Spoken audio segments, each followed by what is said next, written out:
as working with the Cheyenne Multiple Listing Board, I was able to go out and go to the National Association of Realtors Convention for a couple of years.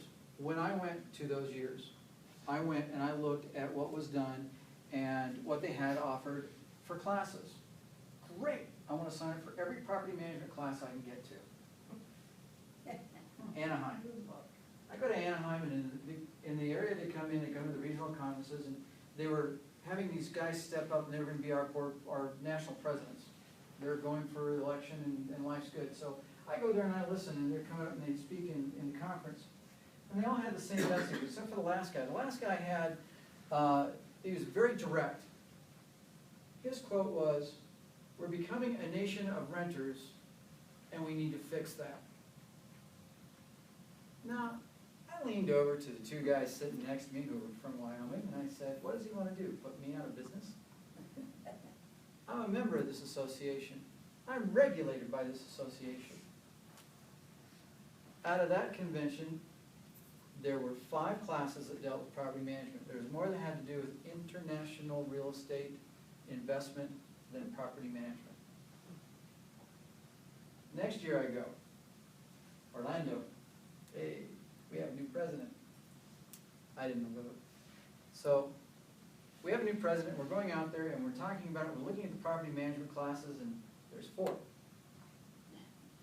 For the whole convention, there were 4.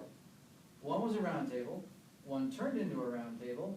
I went to the 3rd and refused to go to the 4th. In that meeting, what they said, and this is honest, PowerPoint, they had a picture of a clock set to 5 o'clock. They had a picture of a driver's license. And they had a picture of a set of keys. Now, a few years ago, for those of you that hadn't heard, National Association of Realtors talked and wanted to know what the most important thing about a transaction that people had in that whole process. Was it the internet? Was it the realtor? What was the most important thing in the transaction? And they said that the most important thing was the personal contact they had. Now, going to the national speaker that came in and had this design, they said, quote, "The most abusive thing they have that a property manager does, what an agent does to waste their time, is to go out and show property. What we recommend you do is to have the person come in, get a copy of their driver's license, give them the set of keys to go look at the property, and if it's back by 5 o'clock, you give them your $20 back." My jaw dropped. I said, this is what we're doing for property management. When I was discussing this with some of the heads of NAR, I said, look, here's my thought. Over the last few years, when the market went in the tank, it was the investors that brought it out.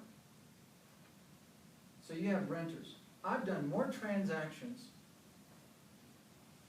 on a yearly basis than most buy-sells. There have been more transactions done for renting property since the market went soft, and yet all you have are 4 classes at this convention. The people looking for president don't even want to deal with it. And I've got to hold my head up and be a property manager because that's what I do and that's what I enjoy, but you regulate me. Now, I sent my letter off, I got my calls, we had the discussions, and they said, well, do you belong to any property management organizations? And I said, no. I do now. I'm a member of the National Association of Residential Property Managers, which is recognized, and also the Institute for Real Estate Management, IREM. So I sent my letter back and I said, now what do you want to do? They said, well, we'll consider bringing on more property management. They still have no clue about what goes on, and that if you look back in history, and of course those who fail to study history are doomed to repeat it, but in this case, if you look at every recession that we've had, it's the investor that's brought us out of it. It's the investor that comes out of the stock market, that takes their money, they buy big blocks of property, they buy it until the renter can reestablish their credit, or the market improves to the point where they can go ahead and sell. And then those owners become sellers, and those renters become buyers. And the market starts to go up again, things start to transition. They don't get it. So, one of the things I want to talk about is, if you get an opportunity, in the state right now, the state of Wyoming does not recognize any property management credentials. Like you have CCIM, and of course we have CRS, and some of the others. Go in and take a look at the organizations like NARPM. They're easy to belong to, they're great. Take a look at the Institute for Real Estate Management. You can become a certified property manager.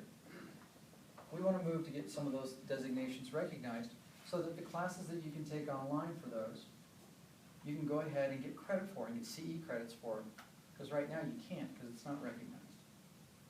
So that's my little soapbox on that.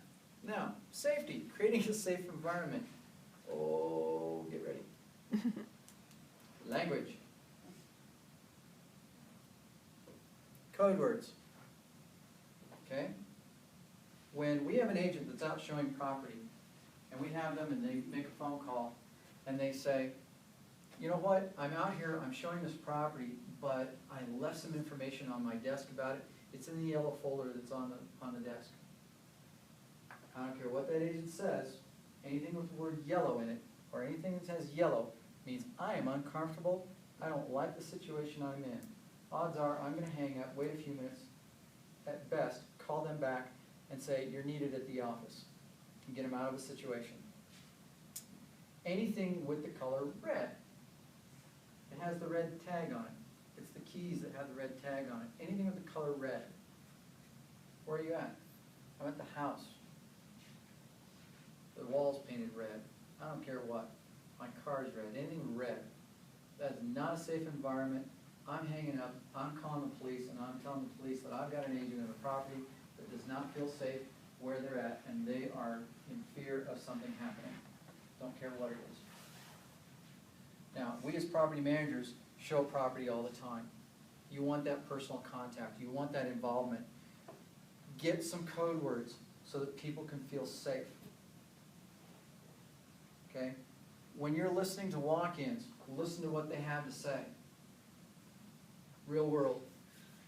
Here in Cheyenne, the person up front brings me a lockbox.